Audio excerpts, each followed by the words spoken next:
Bonjour à tous, ravi de vous retrouver pour ce nouveau numéro des Matins du Sénat. Les sénateurs examinent cette semaine le projet de loi de transformation de la fonction publique. Dans cette réforme, le gouvernement veut recourir davantage aux emplois contractuels et moins aux fonctionnaires sous statut pour assouplir la gestion des ressources humaines.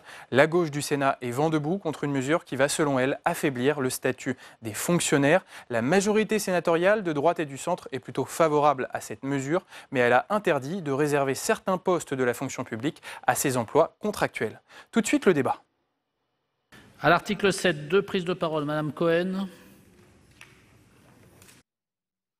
Oui, merci Monsieur le Président. Selon les chiffres du gouvernement, l'élargissement du recours au contrat concernerait 3 800 emplois de la fonction publique d'État, de 1 522 à 2 700 dans la fonction publique territoriale et 365 pour la fonction publique hospitalière. Cela représente une augmentation du nombre de contractuels de 456% dans la fonction publique d'État, d'une augmentation de 77% dans la territoriale et de 28% pour l'hospitalière. Alors que depuis 3 mois, les services d'urgence sont engagés dans un mouvement de grève pour alerter la population et le gouvernement sur les conditions intolérables d'accueil et de prise en charge des patients, alors que plus de 100 services d'urgence sont mobilisés sous diverses formes pour dénoncer la dégradation de leurs conditions de travail, le manque de moyens, mais surtout la dégradation des soins offerts aux patients, vous allez encore aggraver la situation, Monsieur le Ministre. Alors que les personnels sont au bord de l'épuisement généralisé et que les services sont saturés, d'autant plus si on pense à un été annoncé caniculaire, vous affaiblissez le service public et vous mettez en danger les patients et les personnels. Quand on rencontre les personnels hospitaliers, soignants, administratifs, ouvriers, direction, quelles sont les difficultés qu'ils dénoncent? Besoin de travailler au sein d'équipes stables, qui se connaissent, qui ont l'habitude de fonctionner ensemble. Croyez-vous vraiment que la généralisation des contrats va résoudre les difficultés? Tous les syndicats demandent au contraire la titularisation de tous les contractuels. Que cet article se concentre sur les emplois supérieurs hospitaliers ne change rien à l'affaire. Comment peut-on assurer la continuité du service public avec l'élargissement du recours au contrat sur les emplois de direction dans les 3 versants de la fonction publique? Cet article 7 ne répond pas aux attentes des personnels, ne répond pas davantage à la qualité des services rendus à la population. C'est pourquoi nous sommes défavorables à cet article. Merci, chers collègues. En prise de parole, Monsieur Durin. Oui, l'objectif de ce projet de loi, Monsieur le Président, est de donner une boîte à outils aux managers de la fonction publique. Je crois ne pas dénaturer l'esprit de votre réforme, Monsieur le Ministre.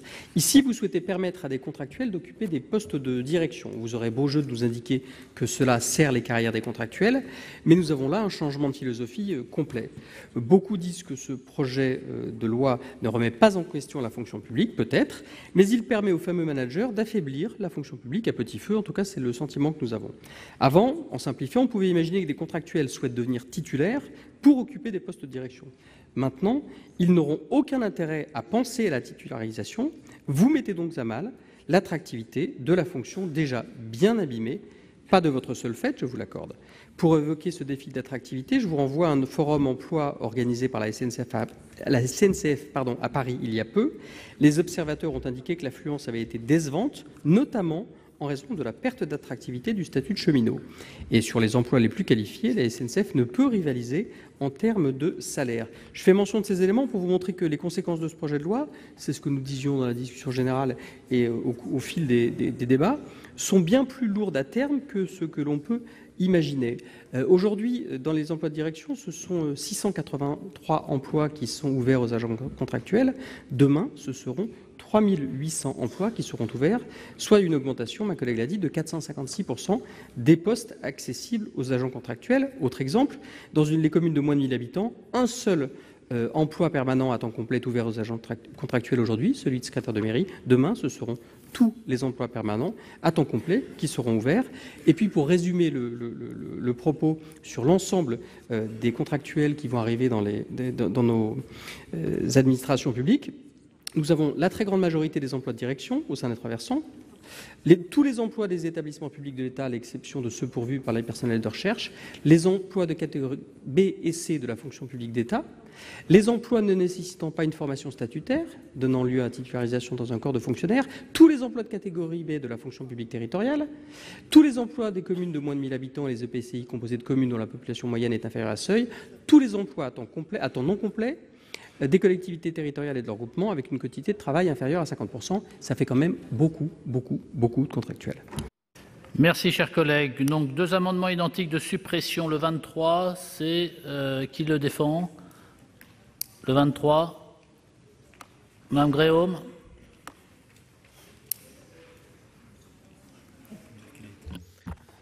Merci, Monsieur le Président. Monsieur le Ministre, mes chers collègues, le présent article ouvre la voie pour les 3 versants de la fonction publique à la contractualisation sur des postes de direction. Très concrètement, il s'agit de permettre le recours à des managers du privé dans des postes de direction afin d'améliorer l'efficacité du service public. Je dois vous le dire, ce présupposer que le privé est toujours meilleur que le public est une insulte pour l'ensemble des fonctionnaires de notre pays et est une erreur monumentale. Cet article extrêmement grave, il va favoriser les allers-retours des hauts fonctionnaires entre le public et le privé. Le pantouflage et le rétro-pantouflage qui vont avoir pour effet d'établir, comme le souligne Anicet Leport, ancien ministre de la fonction publique et père du statut actuel, une confusion des finalités du public et du privé, un accroissement du risque de conflit d'intérêts et une captation de l'action publique par la finance internationale. C'est bien de cela dont il s'agit. D'ailleurs, je rappelle l'avis extrêmement réservé du Conseil d'État qui regrette en particulier que cette étude ne fournisse aucune donnée chiffrée quant au nombre de fonctionnaires en attente d'affectation, ni ne présente d'éléments relatifs à l'impact possible d'un accroissement sensible du nombre d'agents contractuels occupant, dans le cadre de contrats à durée indéterminée, tout type d'emploi dans la fonction publique sur le déroulement de carrière des titulaires et sur la coexistence de ces 2 catégories d'agents qui seront désormais en concurrence pour l'accès aux emplois de direction. Concrètement, l'étude d'impact indique que dans la fonction publique d'État, les emplois ouverts aux contractuels passeront de 683 aujourd'hui à 3 800. Dans la fonction publique territoriale, on passerait de 1 522 emplois aujourd'hui à 2 700. Et pour la fonction publique hospitalière, le nombre d'emplois passerait de 284 aujourd'hui à 365 à l'avenir. Un vrai boulevard pour le secteur privé. Un tel dispositif permettra notamment à des dirigeants d'entreprises privées d'occuper des postes de direction d'administration, de s'y constituer des réseaux d'influence avant de retourner à leur affaire. Un système sordide dont nos concitoyens ne veulent plus et qui nourrit la défiance envers l'administration et les pouvoirs publics. Nous voulons une administration et surtout une haute administration exemplaire, au-dessus de tout soupçon. Cet article ouvre la boîte de Pandore. Nous demandons donc la suppression. Merci, chers collègues. Le 117, Monsieur Durin. Oui, Monsieur le Président, cet amendement supprime l'article 7 du projet de loi qui ouvre le recrutement par contrat à l'ensemble des emplois de direction au sein des 3 versants de la fonction publique. Par cette généralisation, cet article équivaut à faire du recrutement par contrat la règle de droit commun pour les emplois de direction. Alors, le gouvernement invoque son souhait de construire des parcours professionnels ascensionnels pour les contractuels de droit public, sans jamais apporter de réponse sur les conséquences attendues sur le parcours des agents titulaires du concours, dont on imagine que les parcours seront moins ascensionnels pour l'occasion. Le Conseil d'État, dans son avis, regrette d'ailleurs que l'étude d'impact ne fournisse aucune donnée chiffrée quant au nombre de fonctionnaires en attente d'affectation, ni ne présente d'éléments relatifs à l'impact possible d'un accroissement sensible du nombre d'agents contractuels occupant, dans le cadre de contrats à durée indéterminée, tout type d'emploi dans la fonction publique, sur le déroulement de carrière des titulaires et sur la coexistence de ces 2 catégories d'agents qui seront désormais en concurrence pour l'accès aux emplois de direction. Cette même étude d'impact indique que le nombre de postes désormais ouverts au recrutement sur contrat passerait de 638 à 3 800 dans la fonction publique de l'État, de 1 522 à 2 700 dans la fonction publique territoriale et de 284 à 365 dans la fonction publique hospitalière.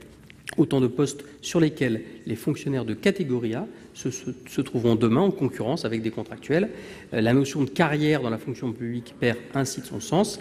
L'agent qui, après un parcours louable, aurait été en mesure de prendre un emploi de direction sera mis en concurrence avec des personnes qui n'ont pas la légitimité qu'il tire du concours et de son parcours dans la fonction publique. Collègue, Madame la rapporteure. Merci Monsieur le Président. Donc ces deux amendements identiques, visent à supprimer l'article 7.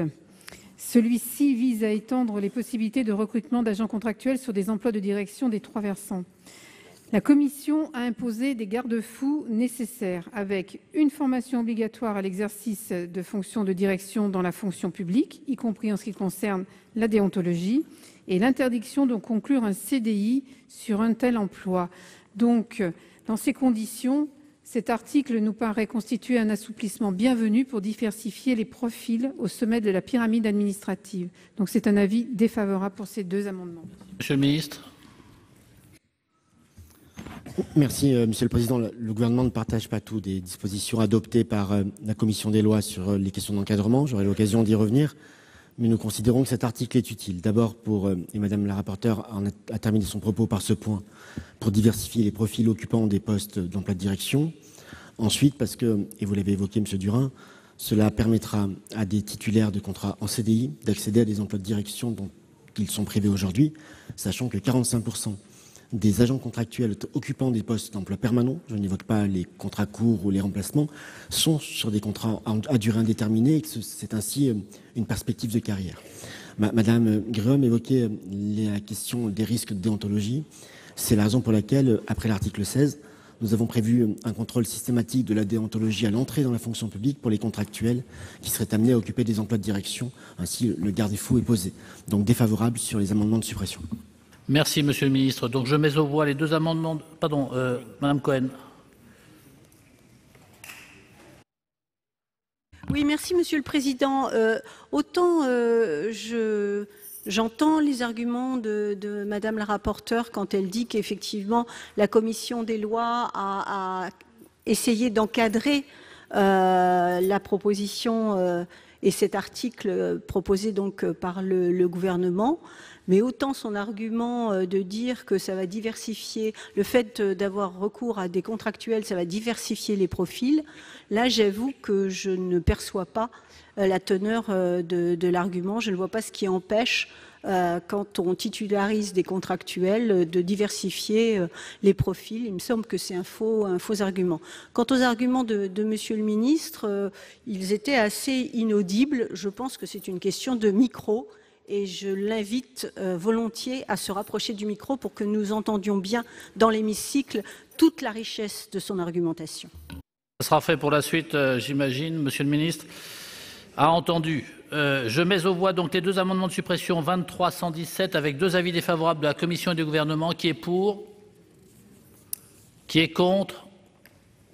Qui s'abstient? Ils ne sont pas adoptés. Le 325, Monsieur le Ministre, près du micro. Je serai d'autant plus près du micro, Monsieur le Président, que je souhaite convaincre aussi Madame Cohen. Et maintenant que c'est audible, je ne doute pas que vous pourrez souscrire à tous les amendements que je présenterai et à tous les engagements et à tous les arguments que j'aurai à déployer. Plus sérieusement, cet amendement du gouvernement vise à rétablir la possibilité de recruter des contractuels sur des emplois de direction pour les postes de direction dans les établissements publics d'État. Nous avons eu un débat, y compris à l'occasion de rencontres, avec Madame et Monsieur les rapporteurs sur la possibilité de recruter de manière indifférenciée en contrat sur l'ensemble des postes des établissements publics d'État.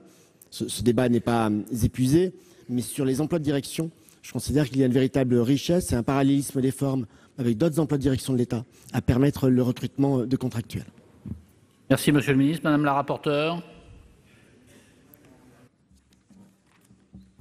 Donc, le gouvernement présente cet amendement comme un amendement en cohérence. Il vise à supprimer à l'article 7 la référence aux emplois de direction des établissements publics de l'État, au motif que l'article 9 autorise déjà les établissements publics administratifs à pourvoir l'ensemble de leurs emplois par voie de contrat.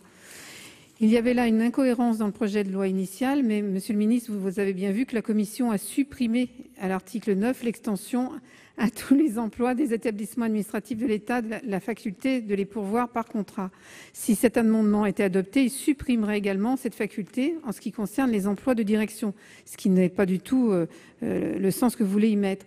Donc la Commission tient d'ailleurs à maintenir le principe de parité entre les règles applicables à l'État et à ses établissements publics. Donc c'est un avis défavorable.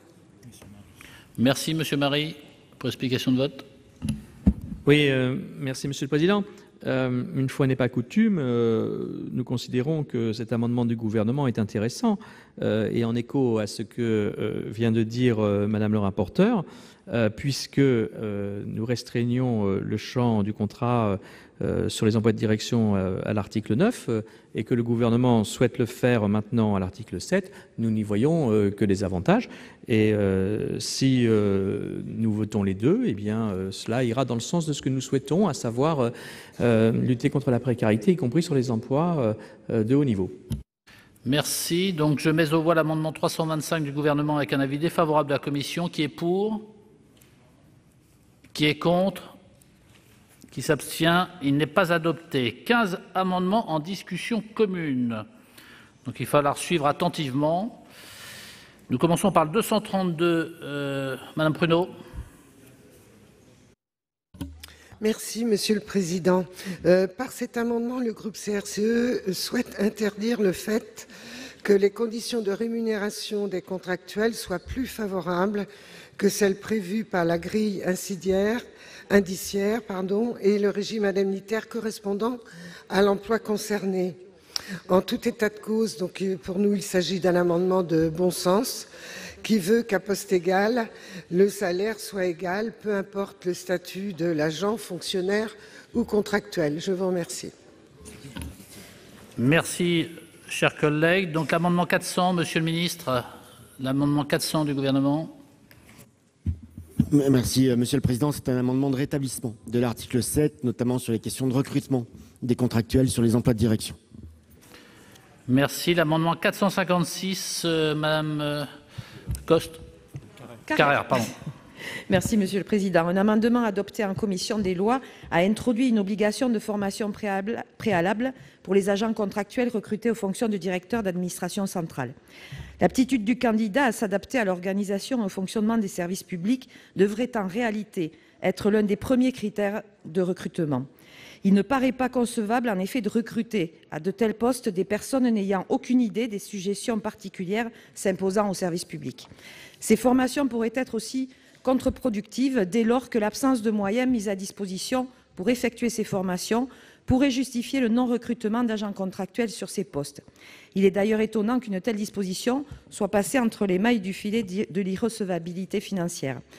Nous proposons donc en premier lieu la suppression de cette formation. Toutefois, nous considérons que ces agents contractuels devraient effectivement être bien informés des règles déontologiques du fait de l'importance de leur fonction et nous proposons donc dans ce même esprit à contraindre ces agents à s'engager solennellement et par écrit à les respecter au moment de leur recrutement. Merci. Merci, chers collègues. Deux amendements identiques, le 75, Monsieur Bonhomme. Merci, Monsieur le Président. Oui, cet article 7 prévoit une ouverture des postes de direction des collectivités de plus de 40 000 habitants aux contractuels. Cette disposition risquerait d'entraîner une politisation excessive des postes de direction qui nous paraît incompatible avec les valeurs de la fonction publique. Se poserait dans ce cas la question des conditions de recrutement de ces agents, de leur rémunération et d'une certaine façon de la continuité du service public. Si la fonction de DGS suppose un lien de confiance entre l'exécutif et le premier territorial de l'administration, ce dernier traduisant au travers de son action les desseins politiques des élus, cette fonction ne peut être confondue avec celle d'un collaborateur de cabinet, justifiant une procédure plus souple de recrutement. Bien que liés au travail des élus, les emplois fonctionnels doivent donc demeurer encadrés par le statut de la fonction publique, mais aussi pour le DGS lui-même, qui bénéficie, je le rappelle, de droits en cas de décharge de fonction. Il peut, s'il est fonctionnaire, être notamment pris en charge par le CNFPT et le centre de gestion dans l'attente d'une nouvelle nomination. Autrement dit, l'amendement vise à supprimer cette disposition. Merci, chers collègues. Amendement identique le 336, c'est Madame Duranton. Merci, Monsieur le Président. Donc, en effet, l'article 7 du projet de loi prévoit une ouverture des postes de direction des collectivités territoriales de plus de 40 000 habitants aux contractuels. Donc, en fait, il apporte une faculté qui contrevient et qui affaiblit le statut de la fonction publique territoriale qui, à mon sens, doit prévaloir. La fonction de DGS est nécessairement différente de la fonction de collaborateur de cabinet et ne saurait être exercée par un contractuel pour des postes de direction. Merci, chers collègues. Le 230, Madame Cohen. Oui, merci Monsieur le Président. Par le présent article, pourront être recrutés par voie contractuelle les directeurs généraux de services, directeurs généraux adjoints, directeurs des services techniques des communes et intercommunalités de plus de 40 000 habitants, contre 80 000 aujourd'hui. D'un point de vue technique d'abord, l'abaissement du seuil de 80 000 à 40 000 habitants permettant aux collectivités de déroger au recrutement statutaire pour pourvoir des emplois fonctionnels est en contradiction totale avec la séparation du cadre d'emploi des ingénieurs territoriaux en deux cadres d'emploi, ingénieurs et ingénieurs en chef, par décret du 26 février 2016. En effet, cette réforme du concours et la formation des ingénieurs en chef a justement été mise en place depuis 2 ans dans le but de recruter et de préparer des ingénieurs statutaires à des fonctions managériales et d'expertise de haut niveau. L'ouverture des postes fonctionnels entre 40 000 et 80 000 habitants aux contractuels viendra alors fragiliser significativement le recrutement, l'évolution professionnelle et la mobilité des ingénieurs en chef issus du concours interne et externe. Tout cela, au fond, décrédibilise les concours et porte donc atteinte au statut de la fonction publique. Par ailleurs, les collectivités utilisant ce dispositif de recrutement de non-titulaires ne jouiront pas de garanties objectives offertes par le concours sur le niveau d'études, de formation et d'expertise propres aux ingénieurs en chef et nécessaires à l'exercice des missions. Le seul intérêt de recourir à ce type de recrutement sera donc la possibilité pour les élus de recourir à des contrats pour 6 ans, justement le temps d'un mandat. Une telle conception marque le pas sur l'égalité républicaine et laisse craindre un certain nombre de dérives. Au regard de l'ensemble de ces arguments et des risques pour la continuité de l'action publique territoriale, nous proposons la suppression de cette disposition. Je vous remercie. Merci. Le 3, Madame Vermeillet. Merci Monsieur le Président. L'article 7 abaisse les seuils au-delà desquels le recrutement contractuel sur des emplois fonctionnels est autorisé. Désormais, un seuil de 40 000 habitants serait établi de façon uniforme pour le recrutement contractuel des DGS, directeurs généraux des services techniques et directeurs généraux adjoints dans les communes et EPCI à fiscalité propre. Il tend donc à favoriser de nouveaux profils pour les postes à responsabilité. De ce fait, il vise à permettre à ces collectivités de bénéficier d'une expérience nouvelle, d'une approche professionnelle parfois différente et d'une vision complémentaire acquise par des contractuels dans leur précédent parcours. Un tel recrutement sur les emplois de la fonction publique territoriale est d'ailleurs souhaité par de nombreux élus. Aussi, si cette disposition s'inscrit dans une dynamique intéressante, elle n'est pas suffisante pour autant. Il demeure regrettable que cette extension ne soit offerte que pour les communes et EPCI de taille importante. Surtout, il convient de préciser que pour de nombreuses communes de petite taille ou intermédiaire, recruter un DGS, par exemple, n'est pas toujours évident. Il arrive que certains maires n'en trouvent pas pendant des périodes s'élevant à plus d'1 an. En effet, beaucoup de nouveaux fonctionnaires préfèrent les grosses collectivités. C'est pourquoi cet amendement tend à permettre le recrutement de contractuels pour les postes de DGS, directeur général adjoint des services et directeur général des services techniques de toutes les communes et EPCI sans seuil de population. Merci. Merci, chers collègues. Le 426, c'est Madame Jasmin. Merci, Monsieur le Président. Si nous nous opposons à cet article qui ouvre l'ensemble des emplois de direction aux agents contractuels, cet amendement propose que l'ouverture au contrat pour les postes de DGS, DGS adjoint et DGS-T ne sera possible que pour des communes et EPCI comptant plus de 80 000 habitants. Outre le fait qu'elle favorise les disparités de rémunération et un risque de discontinuité dans les services publics, cette ouverture risque d'induire une réduction des postes d'avancement pour les agents déjà en place. Ceci est particulièrement vrai dans le secteur territorial où les coups de boutoir portés au statut risquent d'être confortés par la possibilité de changer de cadre de direction au gré des alternances. Or, rappelons tout de même que les fonctions de direction générale doivent se distinguer de celles de collaborateurs de cabinet. Je vous remercie. Merci, chers collègues. Le 231, Madame Pruneau.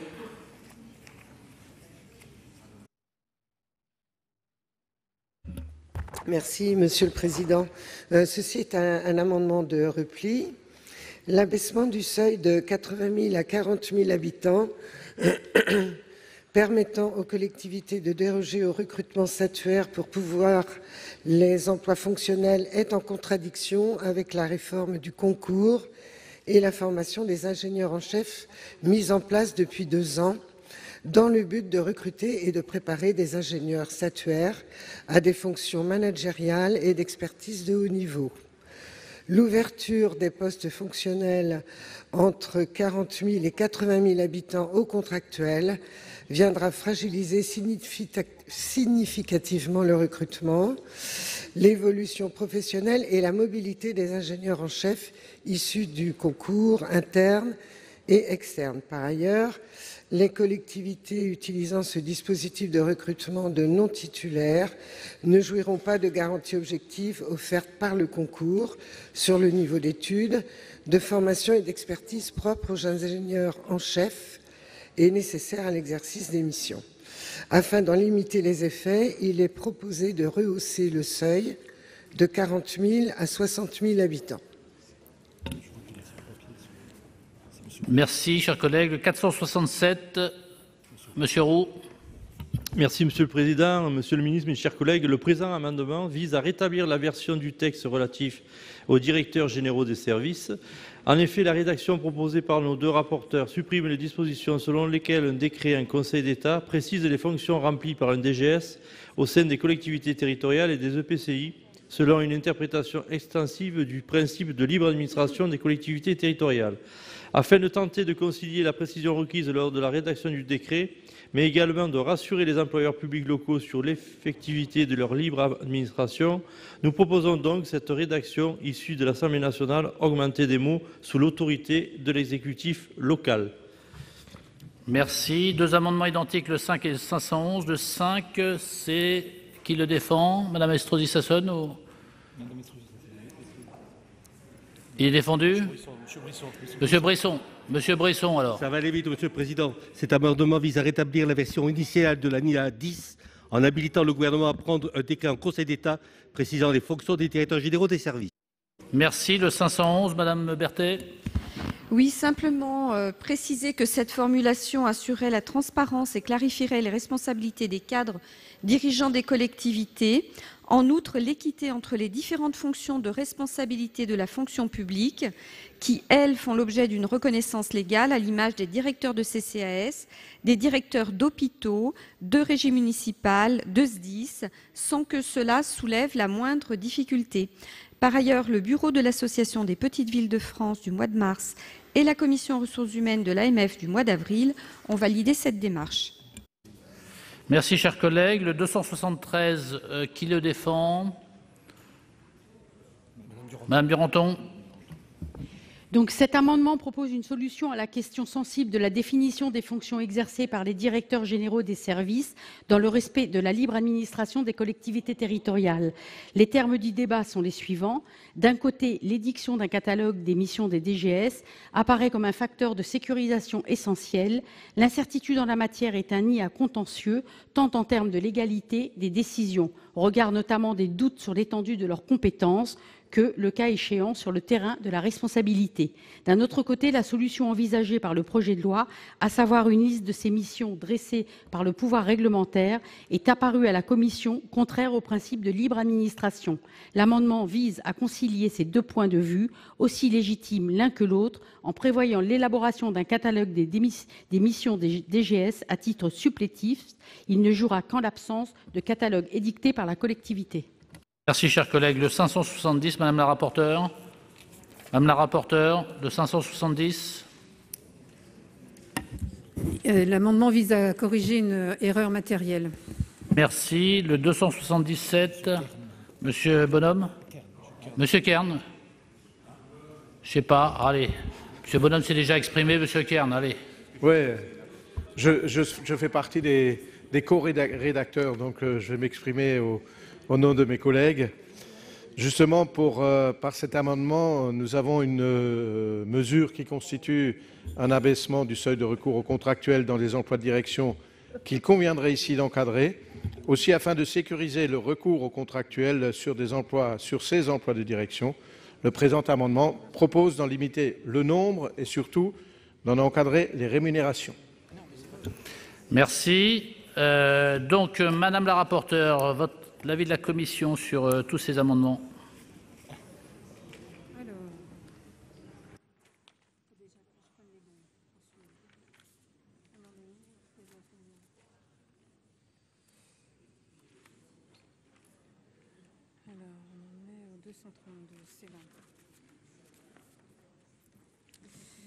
Alors, je vais prendre un petit peu de temps parce qu'il y en a beaucoup et tous ne sont pas exactement identiques.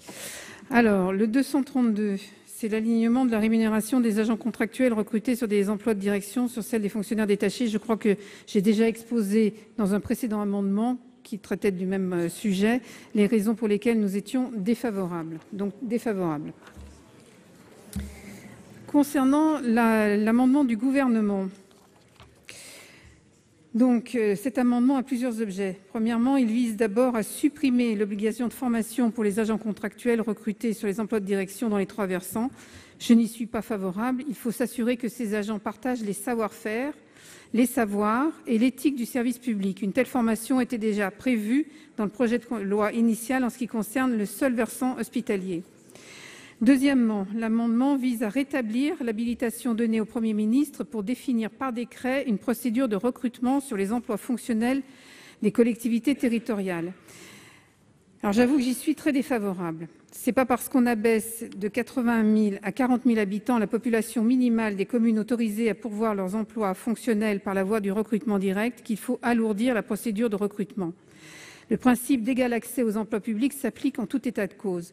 Sans qu'il soit besoin de le rappeler, le Conseil constitutionnel a jugé, en ce qui concerne les emplois supérieurs laissés à la décision du gouvernement, qu'il n'était pas nécessaire d'assortir ce principe de garantie procédurale particulière sur des emplois étroitement liés à la mise en œuvre de la politique menée par l'autorité élue et qui sont nécessairement pourvus in tuite personae.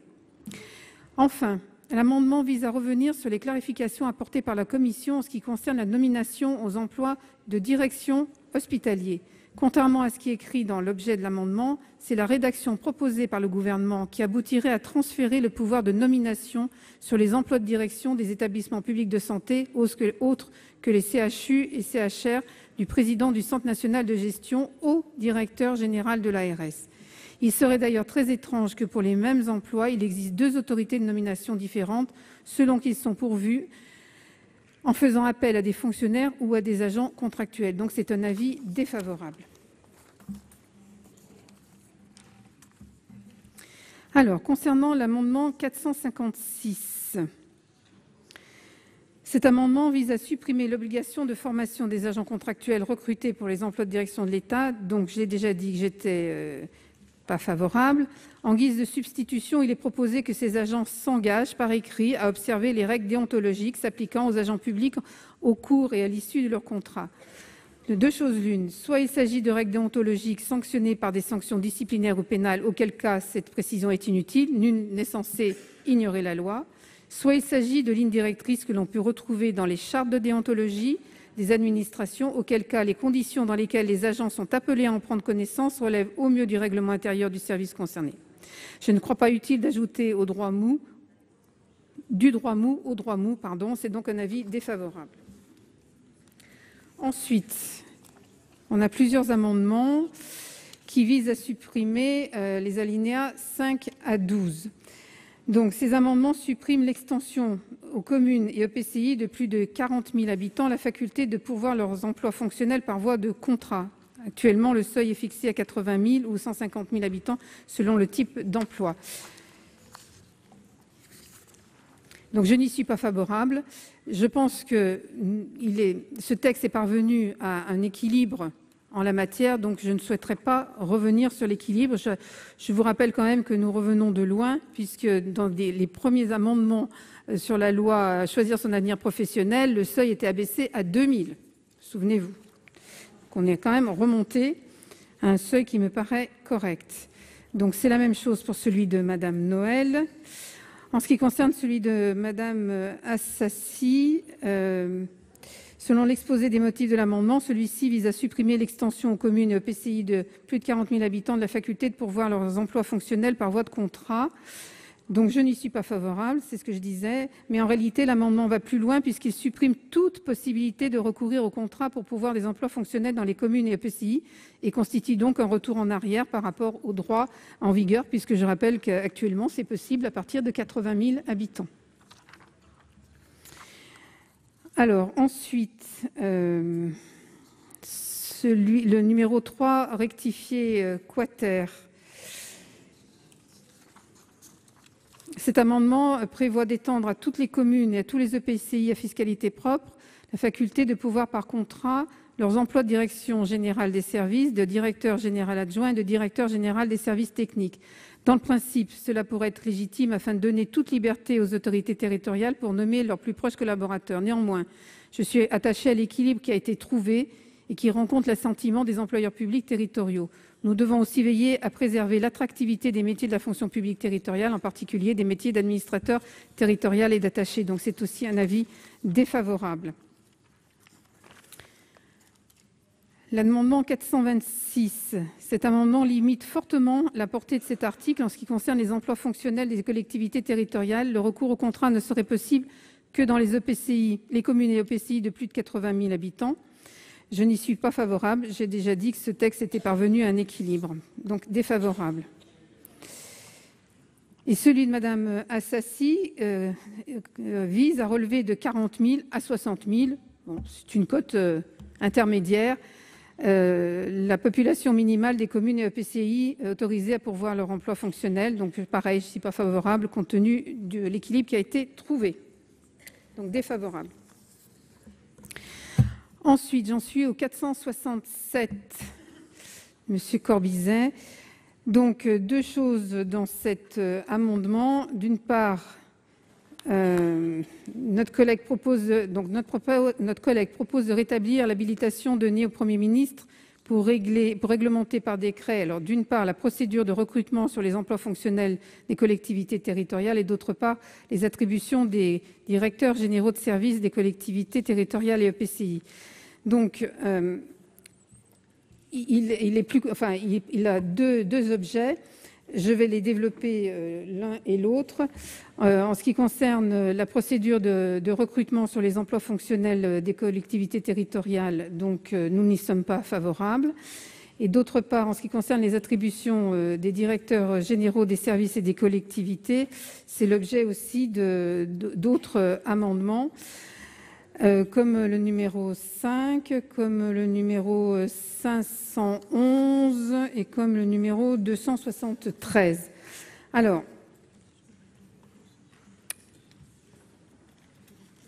j'avoue que je suis un petit peu sèche sur les raisons qui ont conduit beaucoup de mes collègues à proposer ces amendements.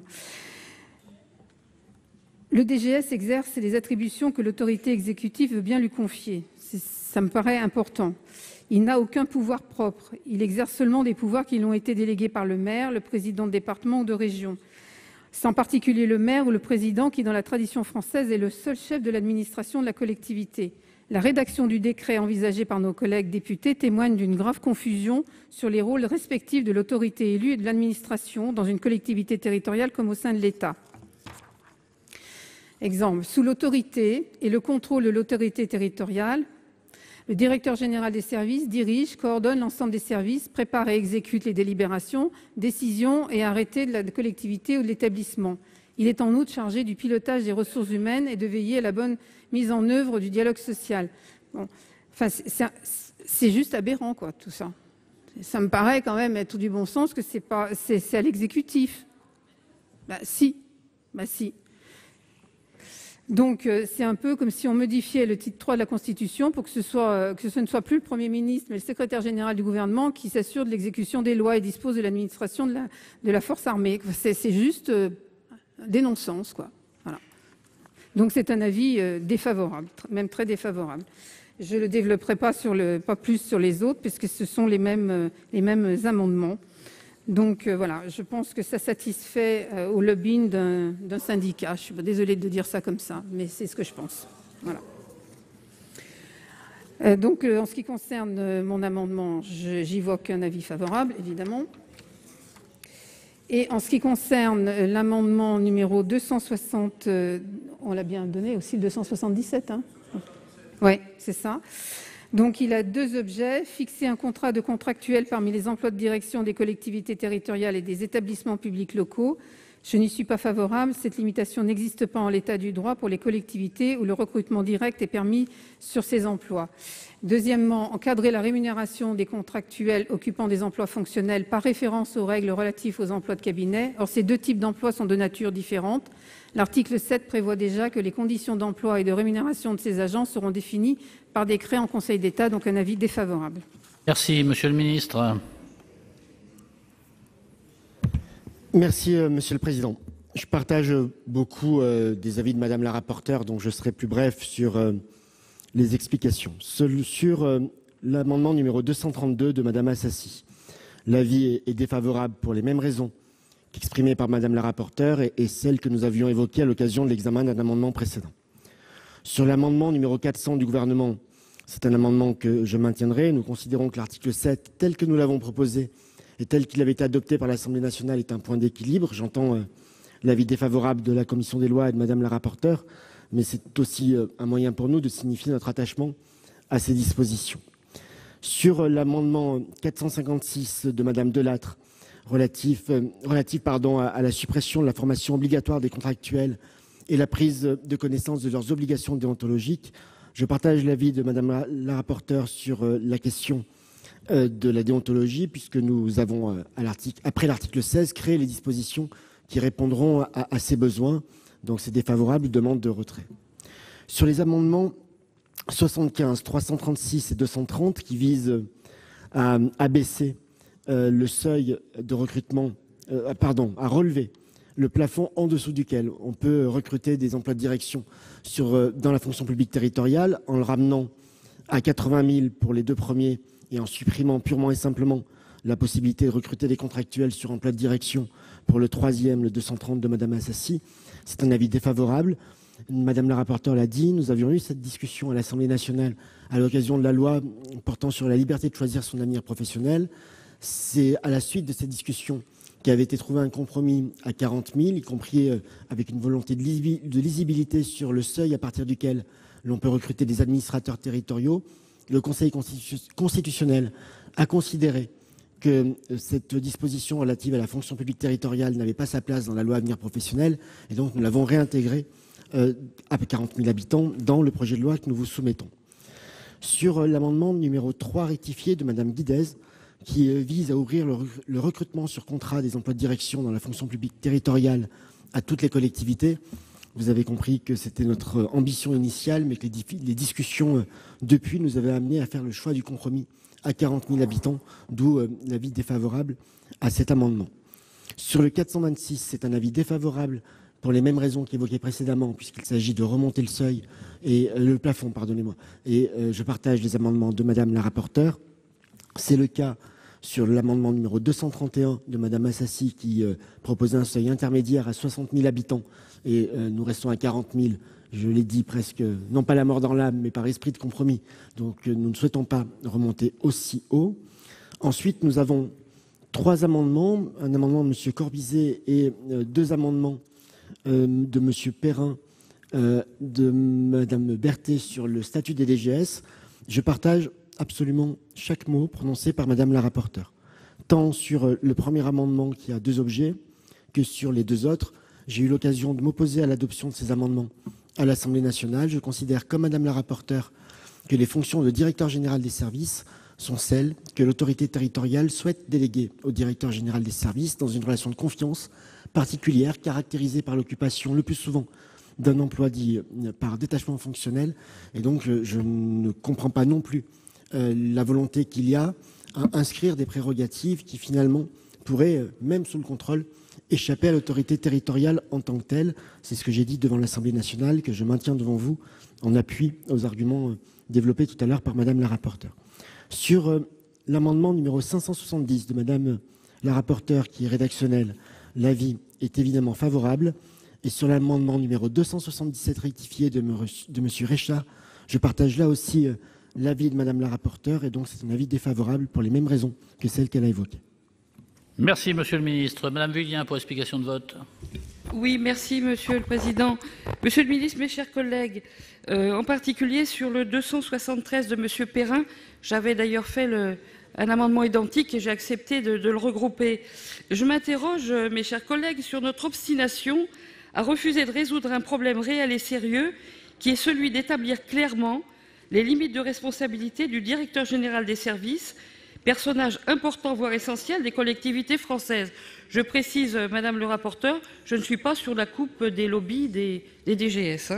Bien évidemment, résoudre cet épineux problème ne signifie absolument pas remettre en cause le pouvoir du maire et de l'exécutif. Et comme vous, mes chers collègues, comme beaucoup d'entre vous, j'ai été maire pendant plus de 20 ans.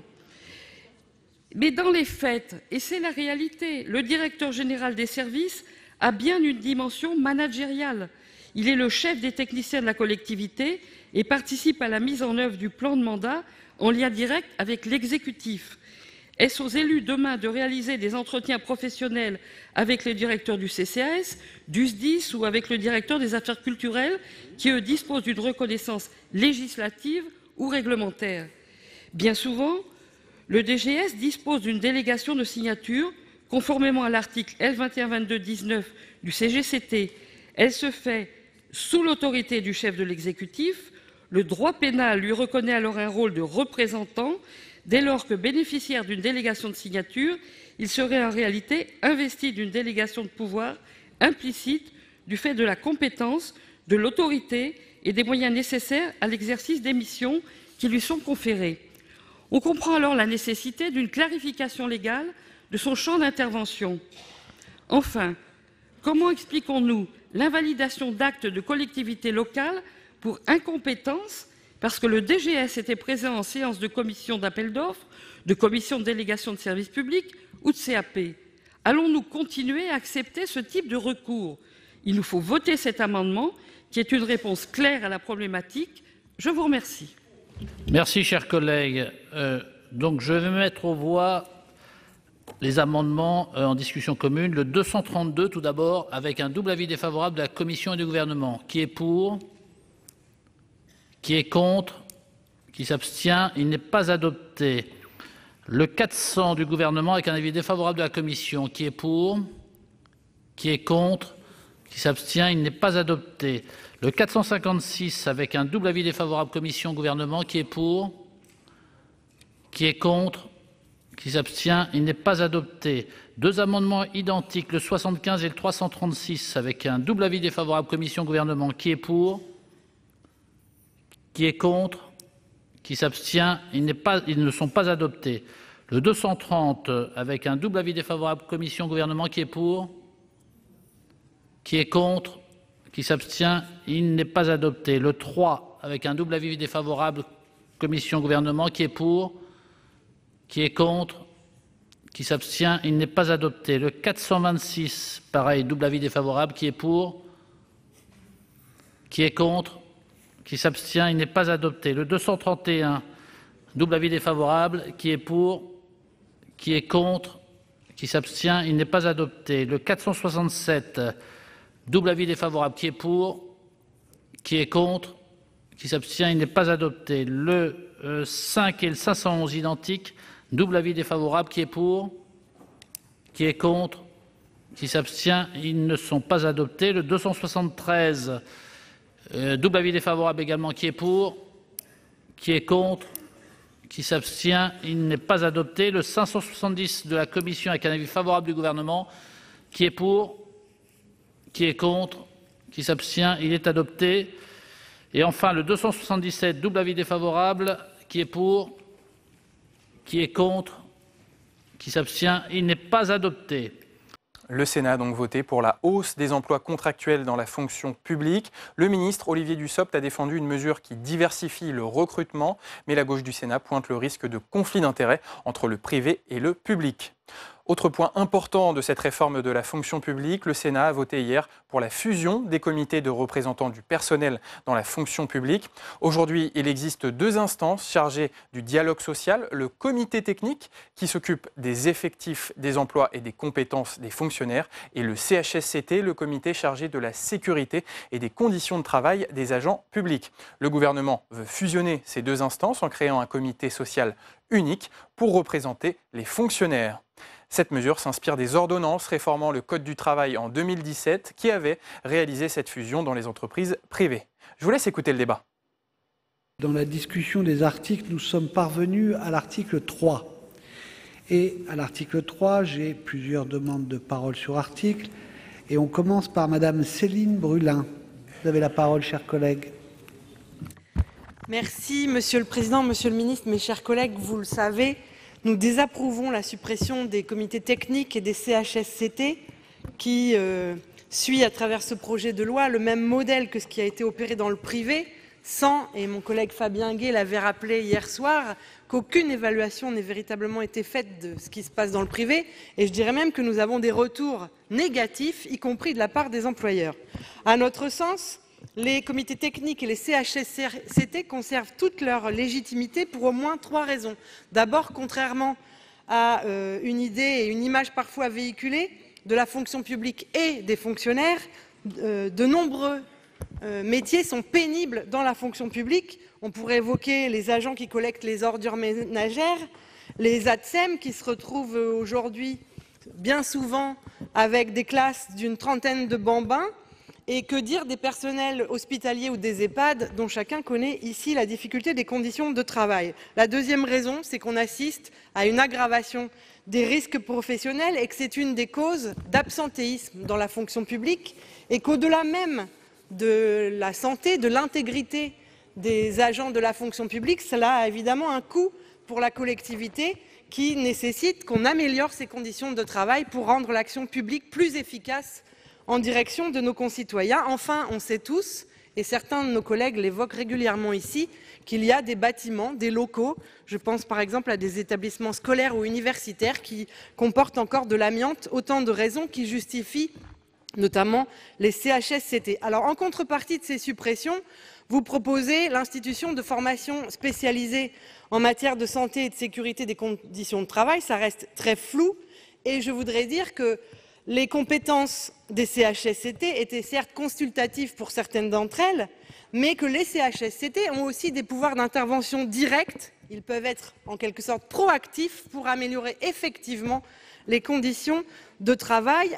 Or, rien dans le projet de loi tel qu'il est aujourd'hui ne le permet aujourd'hui. Et enfin, les formations spécialisées que je viens d'évoquer ne verraient le jour que lorsque le seuil d'effectifs atteindrait 200 salariés pour la fonction publique territoriale, sans autre forme de précision dans les autres fonctions publiques. Et il y a d'ailleurs plusieurs amendements venant de tous les bancs, considérant que ce seuil est trop élevé et qu'il faudrait le ramener au minimum à 50 salariés. Je vous remercie. Merci. La parole est maintenant à Monsieur Jean-Claude Tissot. Merci Monsieur le Président, Monsieur le Ministre, chers collègues. Nous avons déjà eu le débat sur la suppression des CHSCT à l'occasion du projet de loi d'habilitation des ordonnances travail. Il pourrait sembler logique, au nom de l'harmonisation, que vous détruisiez aussi dans le public ce que vous avez détruit hier dans le secteur privé. Sauf qu'entre-temps, il y a eu le mouvement des Gilets jaunes. Que nous ont dit nos concitoyens à cette occasion? Qu'ils voulaient plus de démocratie. Votre réponse avec ce texte, c'est moins de démocratie sociale, moins d'instances représentatives avec moins de prérogatives et moins de représentants du personnel. Élu du département de la Loire, je pense forcément aujourd'hui à Jean Auroux. Il avait créé les CHSCT en 1982 pour mettre du dialogue entre employeurs et employés sur la question fondamentale de la santé et des conditions de travail. Cette instance représentait aussi un progrès parce qu'elle mettait la prévention au cœur de ses travaux. Après 30 et quelques années de fonctionnement, cette institution est désormais l'une des plus dynamiques de notre pays. Les élus qui y siègent sont devenus très compétents sur des sujets extrêmement variés et complexes. Vous voulez vous passer de ces compétences au moment même où vous allez généraliser la précarité dans la fonction publique. Plusieurs études montre que la précarité du travail est associée à une dégradation des conditions de travail et de la situation des salariés précaires en matière d'hygiène et de sécurité. Il y a 2 fois plus d'accidents du travail et ces accidents sont 2 fois plus graves dans le travail précaire qu'en moyenne. De même, l'insécurité et l'instabilité du travail augmentent la fréquence des risques psychosociaux chez les travailleurs précaires. Pour faire face à ces risques accrus, vous supprimez l'instance la plus adaptée pour la remplacer par une formation spécialisée, ce CHSCT croupion, dont les syndicats, tous les syndicats n'ont pas voulu. Nous défendrons donc un amendement de suppression de cet article, ainsi que plusieurs amendements de repli pour essayer de limiter vos dégâts. Jean Auroux disait, en créant les CHSCT, « L'entreprise ne peut plus être le lieu du bruit et des machines et du silence des hommes. » Avec cet article 3, vous avez fait le choix, vous, du silence des hommes et des femmes qui se dévouent chaque jour au service de notre pays. La parole est à monsieur Jérôme Durain. Merci Monsieur le Président. Les CHSCT ont permis beaucoup de progrès depuis leur création. Des améliorations significatives des conditions de travail. Ils ont permis, par leur faculté d'enquête, de visite de site, d'améliorer les dispositifs de prévention et de faire reculer dans de nombreuses administrations les risques de souffrance au travail. Ils sont le lieu idéal pour mettre en œuvre les dispositifs de lutte contre les violences sexistes, pour prévenir, identifier et résorber les situations de harcèlement, pour prendre en compte d'une manière générale la santé des agents au travail. Ils permettent à la fois d'améliorer ces conditions de travail des agents, mais aussi d'informer et donc de protéger l'employeur dont la responsabilité peut être engagée en cas d'absence de réponse et d'anticipation des risques de harcèlement notamment. Qu'en sera-t-il à l'heure des réorganisations de services et des situations de gestion du stress qui en découleront? On connaît les risques particuliers qui existent dans la fonction publique hospitalière, il y a des risques psychosociaux et physiques, des cas d'accidentologie dans l'ensemble des 3 versants des fonctions publiques. La suppression du CHSCT pose aussi la question des compétences acquises par les représentants du personnel sur des sujets souvent complexes qui nécessitent ingénierie et expertise. L'élu, le nouvel élu, ou l'élu qui sera dans la nouvelle formation spécialisée, en plus de son appartenance au comité technique, sera confronté à une charge de travail très importante. On peut se demander si ce n'est pas même le sens de leur mission qui va être remis en cause. C'est la raison pour laquelle nous demanderons plus tard dans les débats que les syndicats puissent mandater des collègues plus spécialisés, ce qui éviterait aussi de faire dériver le syndicalisme vers une forme de professionnalisation, d'institutionnalisation du fait d'une baisse des moyens. C'est enfin, avec cette évolution, la perte pour les syndicats de la capacité d'alerter l'inspection du travail ou d'ester en justice. Pourtant, le gouvernement devrait être averti des risques à réduire la vigilance sur ces questions de prévention, à l'aune du récent procès des dirigeants de France Télécom qui illustre les dérives d'une nouvelle façon de manager plus libérale, plus expéditive en somme. Puisqu'ils souhaitent réorganiser, restructurer, mettre en œuvre une nouvelle politique RH, ils devraient se prémunir de tout dérapage et maintenir ces instances qui protègent aussi les employeurs. Enfin, aucun bilan du fonctionnement actuel n'a été réalisé. Pourquoi faire défaire une instance qui fonctionne et qui rend toute satisfaction? Merci. Et une dernière intervention liminaire. Monsieur Savoldelli, vous avez la parole.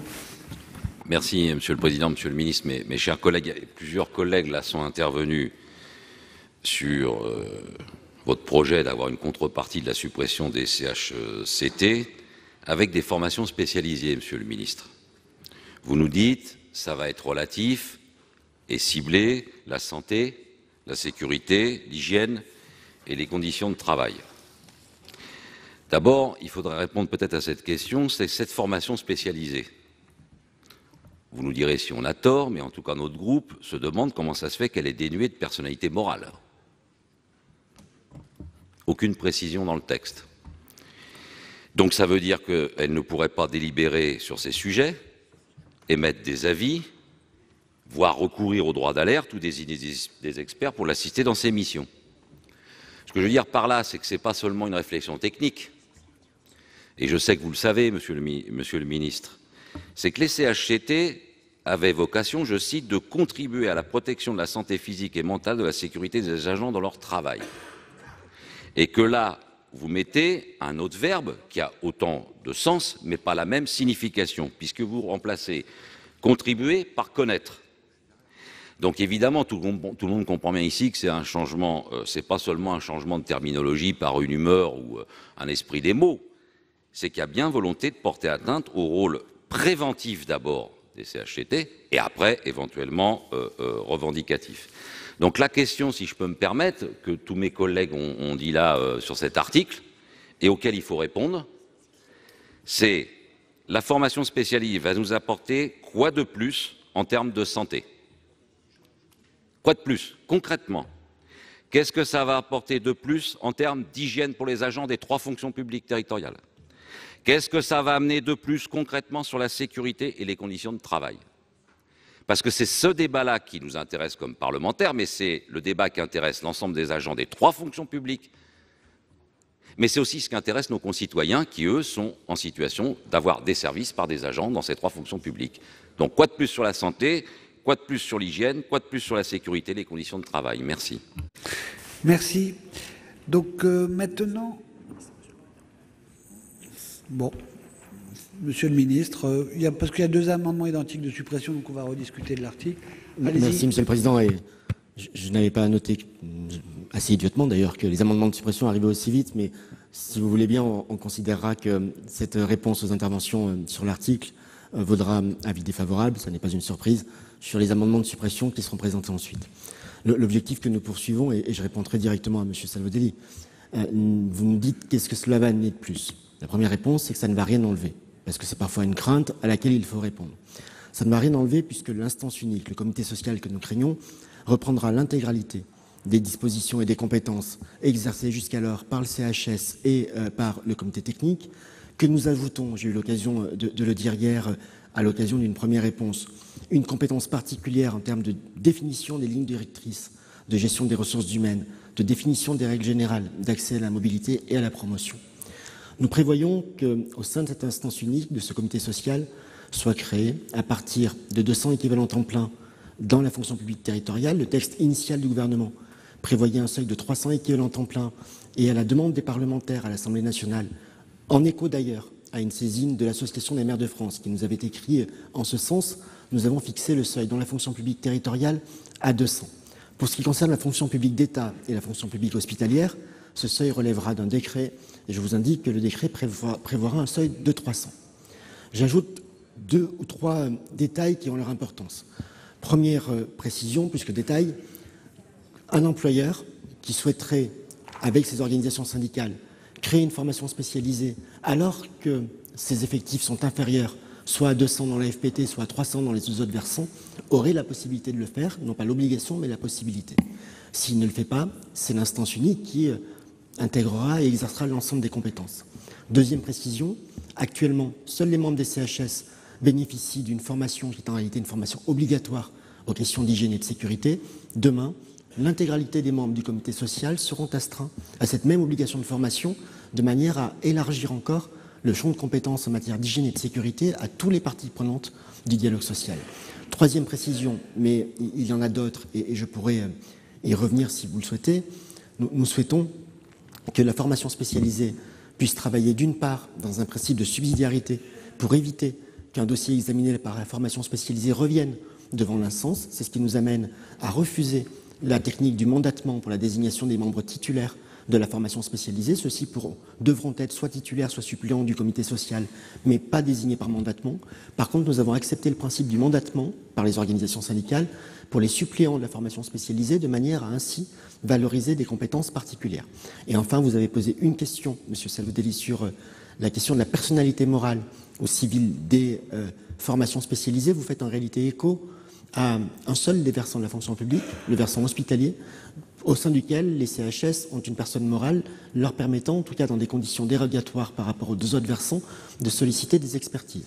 Dans la mesure où nous souhaitons d'une part harmoniser ce que nous allons faire avec une formation spécialisée qui aura le même fonctionnement et les mêmes prérogatives dans les 3 versants, il n'y a effectivement pas de personnalité morale, mais nous avons 3 ans jusqu'en 2022 pour mener la concertation nécessaire à cette question de l'expertise par les formations spécialisées, plus particulièrement dans le domaine hospitalier, et c'est ce à quoi nous allons nous employer dans les temps qui viennent.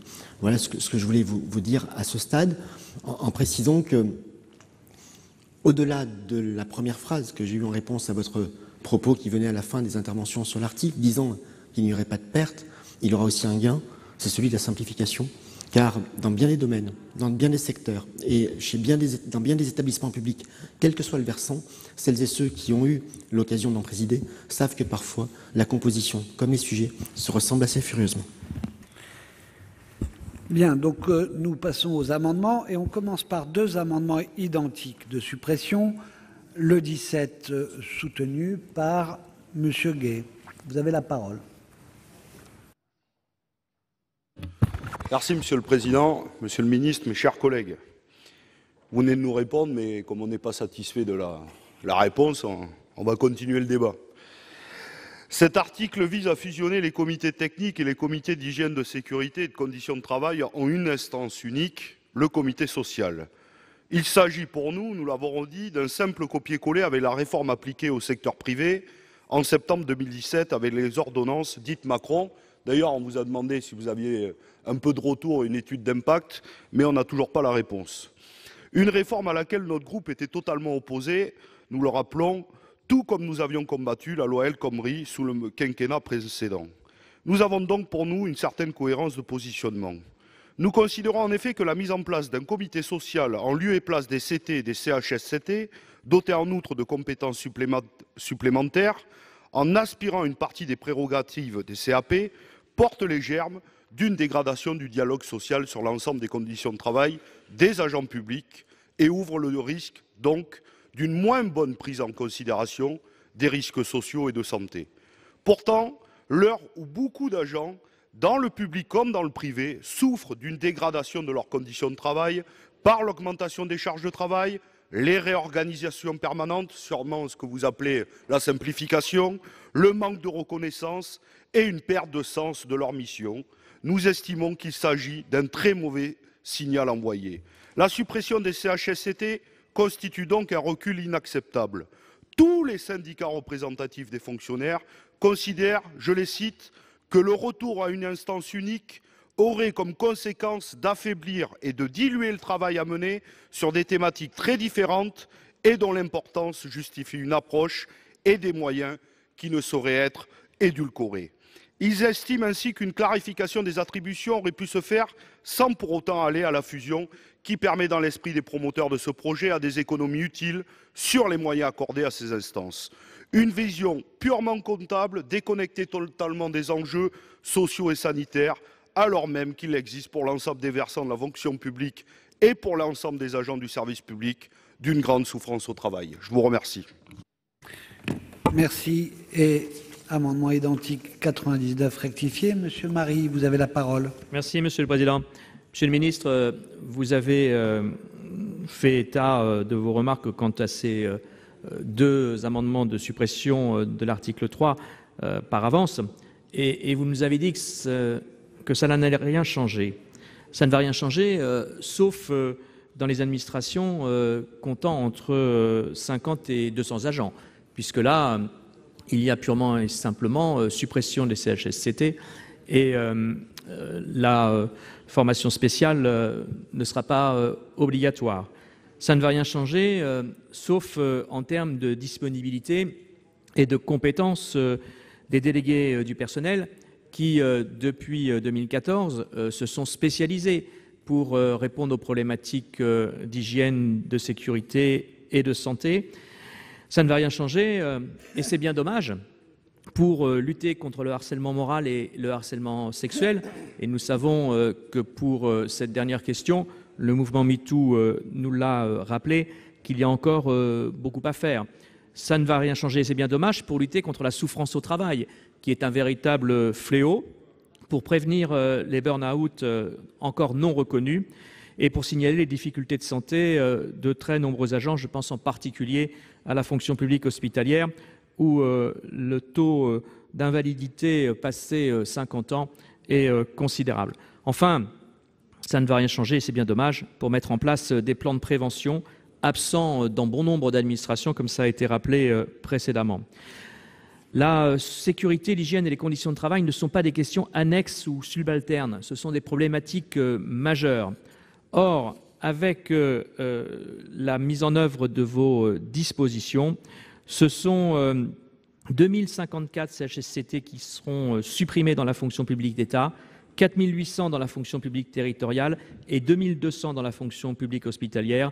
On peut imaginer aisément ce que l'instance unique qui les remplacera augure en matière de dégradation de la prise en compte de ces problématiques de santé, de sécurité et de conditions de travail. C'est la raison pour laquelle nous appelons à la suppression de cet article. Très bien. Madame Di Folco, pour la Commission, vous avez la parole. Oui, donc ces deux amendements identiques reviennent sur la fusion des comités techniques et des CHSCT dans les trois versions de la fonction publique. Donc nous n'avons pas une vision aussi pessimiste que la vôtre, chers collègues, sur cette fusion. Nous pensons qu'au contraire, la création des comités sociaux fait œuvre de simplification. Nous constatons aussi que dans la pratique, les compétences des CHSCT et des CT ont souvent tendance à se chevaucher. Donc pour nous, c'est un avis défavorable. L'avis du gouvernement, vous l'avez donné, on peut dire. Merci. Et demander la parole, Monsieur Delcros.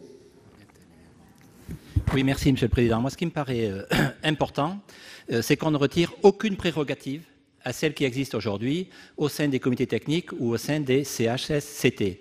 Et la démonstration n'est pas faite sur le terrain qu'en multipliant les structures et en multipliant finalement les instances, on gagne en efficacité. Donc moi, je vois dans ce qui est proposé, Monsieur le ministre, vous l'avez rappelé, une mesure de simplification qui préserve l'ensemble des prérogatives qui sont données aujourd'hui à ces différentes structures. Donc nous, on est favorable à cette simplification et à une instance unique à travers le comité social. Merci. Madame Gatel, vous avez la parole. Merci, Monsieur le Président. Monsieur le Ministre, moi j'ai écouté avec attention les collègues et tout particulièrement Monsieur Gay. La démonstration que vous avez faite m'amène à une conclusion totalement inverse de la vôtre, puisque aujourd'hui il existe des CHSCT et vous dites, et je ne conteste pas, qu'il n'empêche que les difficultés au travail sont là, très présentes et augmentent. Ce qui m'amène à conclure que l'existence de CHSCT n'a pas fait la preuve de son efficacité, puisque les problèmes sont là.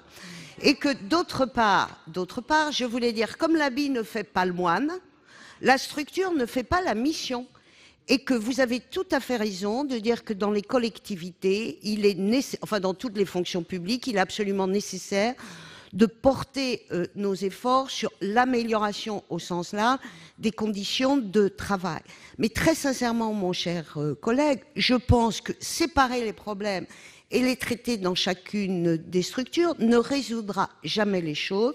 Je crois qu'il faut soutenir une démarche de prise en compte de la dimension sociale des salariés et qu'il sera beaucoup plus efficace de les traiter dans une structure collective que de séparer les choses et de continuer à raisonner en silo. Je crois que le faire, ce n'est pas servir la cause des fonctionnaires. La parole est à Monsieur Gay, justement.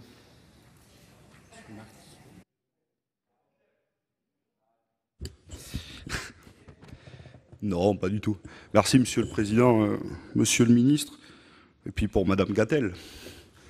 Non, mais, Monsieur le Ministre, il faut répondre sur une question. On vous a demandé quel bilan vous tirez de la mise en place des CSE. Parce que c'était le même débat. Là, c'était la fusion des délégués du personnel, des CE et des CHSCT. On nous a vendu le modèle, on nous a dit, vous allez voir, c'est merveilleux, il faut tout simplifier, et ça va aller mieux. Mais la réalité, quand on discute avec les syndicalistes, Madame Gatel, vous ne pouvez pas dire que pour le coup, sur nos bancs, on est en proie, on est en lien direct avec un certain nombre de syndicalistes. Et qu'est-ce qu'ils nous disent? Mais moi, je veux qu'on confronte nos points de vue et peut-être nos échanges d'expérience. Ils nous disent qu'est-ce qui est arrivé? C'est qu'on a tout fusionné. Alors la simplification a mené quoi? C'est qu'on a divisé par 3 le nombre de représentants de salariés, de délégués syndicaux qui s'occupaient des questions. Donc ça arrange bien qui? Le patron, dans l'entreprise privée. Ben si, là où il y avait des instances avec des représentants syndicaux dans les CE, dans les CHSCT, et en tant que délégué du personnel, maintenant, il y a une personne qui fait les 3. Donc ça arrange bien. Deuxièmement, on ne règle pas plus les problèmes, parce qu'il y a beaucoup de réunions, et ils nous disent la dernière chose, et ça c'est peut-être ce qui doit nous alerter, c'est qu'on en fait des super délégués syndicaux. C'est-à-dire que la personne qui doit régler et siéger avant dans 3 instances, maintenant dans une, Du lundi au vendredi, il est en réunion. Et il est déconnecté, y compris du travail avec ses collègues. C'est-à-dire qu'on isole ces personnes-là. Et c'est bien ça que vous voulez faire. C'est d'avoir des personnes qui, ex nihilo, sont sorties du monde du travail, s'occupent des problèmes, et comme ça, personne n'est en lien avec les autres salariés. C'est bien ça. Parce qu'une personne qui était au CHSCT, en même temps qu'elle réglait les problèmes, je dirais, du quotidien, sur des questions de santé, d'hygiène et de sécurité, en même temps, elle travaillait. Aujourd'hui, malheureusement, ils nous le disent, on est débordé de réunions. Donc en réalité, tout ce que vous nous dites et que vous nous vendez là, ça ne tient pas la route sur les faits. Et c'est ça qu'on veut discuter avec vous, monsieur le ministre. Et depuis hier soir, on n'a pas la réponse à nos questions. Et on n'a pas l'échange de confrontation du vécu. Et on aimerait bien l'avoir. Je vous remercie. La parole à monsieur Savoldelli. Merci, Monsieur le Président, Monsieur le Ministre, mes chers collègues. Je trouve que l'argumentation qui a été développée par Fabien Gay peut intéresser, j'irais dire, transpartisans et transcourants. Parce que là, on voit bien qu'on s'éloigne, et Fabien Gay a eu raison. On est dans un nouveau contrat employeur-agent. Donc à partir de là, il faut l'assumer. On en débat. C'est que l'employeur veut choisir ses interlocuteurs et veut professionnaliser les interlocuteurs dans les 3 fonctions publiques, hospitalières, publiques et d'État. Peut-être qu'on n'est pas d'accord. Mais simplification, écoutez, moi peut-être, vraiment vous allez m'aider, mais monsieur le ministre peut-être, et mes collègues aussi. D'où vient la demande de simplification? Non mais franchement, entre nous. J'ai regardé les associations d'élus. Je regarde les maires dans mon département, qui soient de droite, qui soient de gauche, qui soient divers gauche, divers droite. Franchement, je ne connais pas. J'ai fait plusieurs hôpitaux, vous le savez. J'ai fait des EHPAD. Personne ne m'a parlé de ce sujet. Personne ne parle de ce sujet. Et nous, on aurait l'argumentation suprême de se dire « choc de simplification, vraiment, ça va régler tous les problèmes ». Donc moi, je demande, dans la clarté démocratique, qu'on nous dise qui demande cette simplification-là.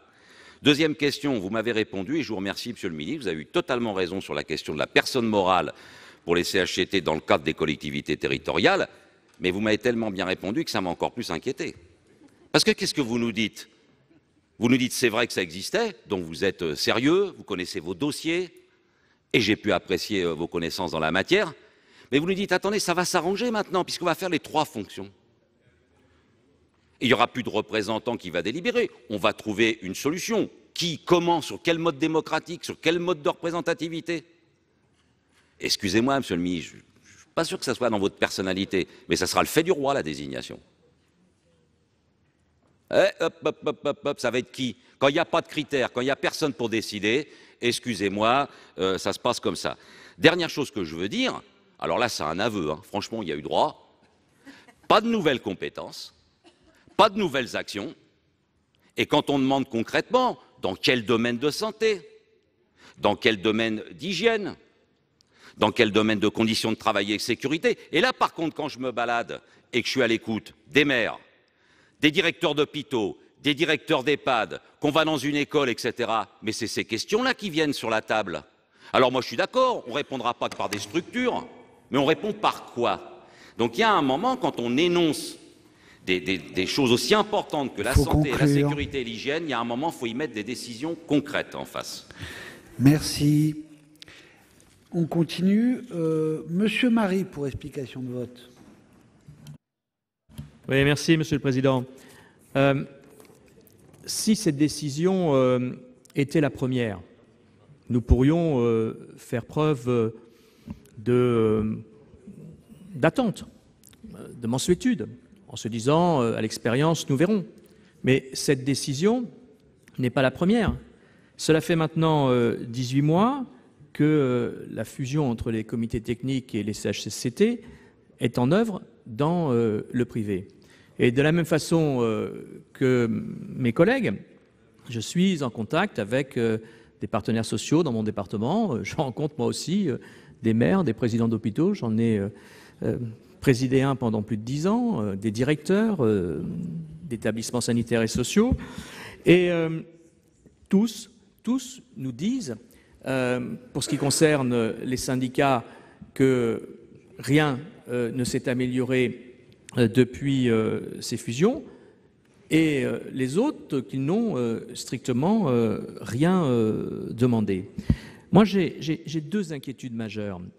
La première, c'est pour les représentants du personnel. La pression qui va s'exercer sur les délégués en termes de temps, en termes de compétences, va être telle que nous allons courir le risque de la professionnalisation et d'avoir des délégués multitâches. Et qui dit des délégués multitâches, dit des délégués qui ne se concentreront pas sur l'une d'entre elles, et en particulier sur les questions d'hygiène et de sécurité qui se passeront au second plan. Enfin, ma deuxième inquiétude concerne les employeurs, car le dialogue social au sein des CHSCT permet de lever les difficultés et y compris de protéger les employeurs. Et je pense en particulier aux questions de harcèlement moral et de harcèlement sexuel, car s'ils ne sont pas en capacité de les prévenir et de les éviter, leur responsabilité sera engagée et le CHSCT, à cet égard, leur manquera. Merci. La parole à Madame Ferré. Oui, merci, Monsieur le Président, Monsieur le Ministre, mes chers collègues. Cet amendement vise donc à demander la suppression d'un article qui remet en cause véritablement le dialogue social dans la fonction publique, dans les trois fonctions publiques, proposant de fusionner donc les comités techniques et les CHSCT. Et puis dans un article prochain, j'extrapole, il est aussi proposé la modification du rôle des CAP. Donc c'est vraiment cette remise en question du dialogue social dans notre fonction publique.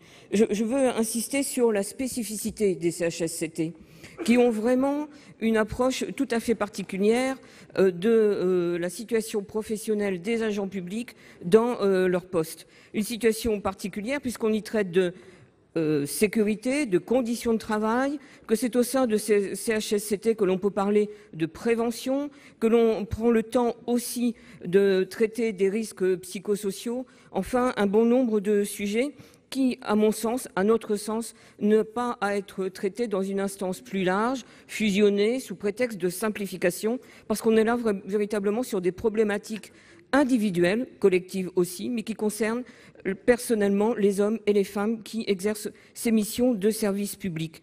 Et à l'heure où le gouvernement prépare des restructurations importantes dans la fonction publique, eh bien, cette proposition de fusion et donc de disparition, je le dis telle qu'elle, est un mauvais signal et un très lourd motif d'inquiétude. Bien, donc, voilà. Monsieur le ministre, vous reprenez la parole, allez-y.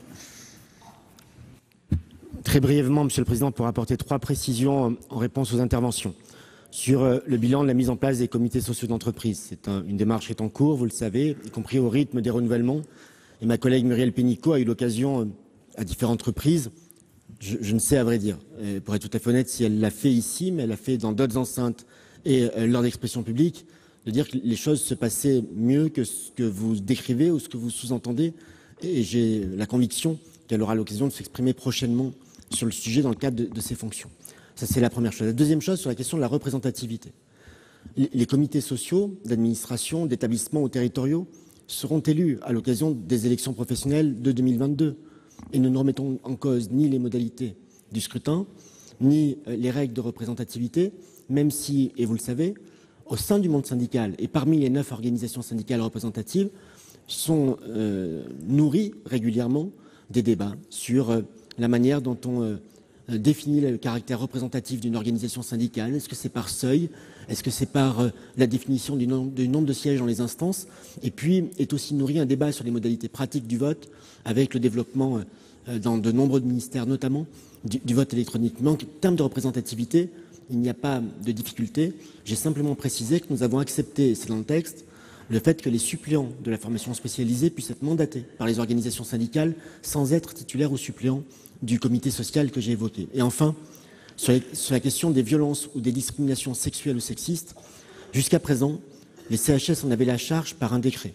Dans la loi, et après un amendement de Madame la rapporteure de l'Assemblée nationale, nous avons précisé que la nouvelle instance, le comité social, serait explicitement et par la loi compétent en matière de lutte contre les discriminations et les agissements sexistes ou sexuels, en matière d'enjeux d'égalité des chances. Et je précise que les dispositions des derniers articles du texte portant sur la transposition du protocole sur l'égalité entre les femmes et les hommes rendent obligatoire aussi la mise en place de référents, la mise en place de lieux et d'instances permettant le signalement de toute forme d'agissement sexiste ou sexuel. Et ce texte va nous permettre d'aller plus loin en la matière et je pense que nous pouvons tous nous en féliciter. Merci.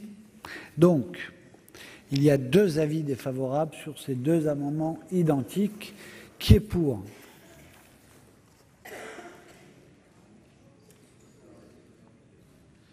Qui est contre ? Qui s'abstient ? Ils sont rejetés. Et nous passons au vote sur l'ensemble de l'article 3. Qui est pour ? Qui est contre ? Qui s'abstient ? Il est adopté. Les sénateurs ont donc voté pour la création d'une instance unique de représentants du personnel dans la fonction publique, une mesure du gouvernement défendue par la majorité de droite et du centre au Sénat. Mais la gauche du Sénat a dénoncé une fusion néfaste pour le travail de ces représentants du personnel. C'est la fin de cette émission. Merci de l'avoir suivi. Prochain rendez-vous de l'actualité parlementaire, les questions d'actualité du Sénat au gouvernement, avec notre émission spéciale dès 14h cet après-midi, présentée par Delphine Girard. Pour revoir nos programmes, allez sur le site internet publicsénat.fr. Très bonne journée sur Public Sénat.